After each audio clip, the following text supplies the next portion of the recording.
sobrang saya niya.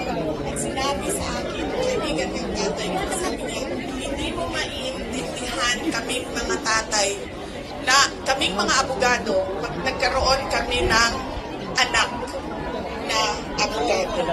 Ganun, iba yung saya namin kapag nakikita namin na meron na kaming anak na abogado. Sabi niya sa akin doon, sabi niya, pinilit pa kita, sabi ko, hindi lang pilit.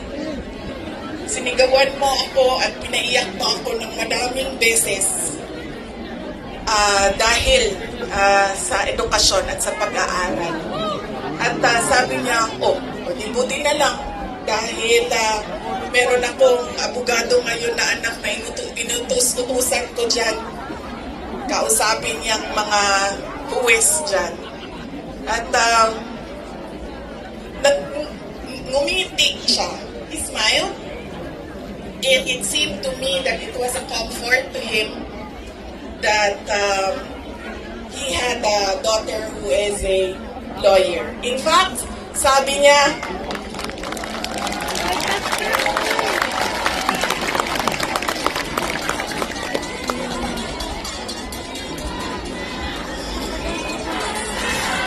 Inday Sara Duterte! Inday Sara Duterte! Inday Sara Duterte!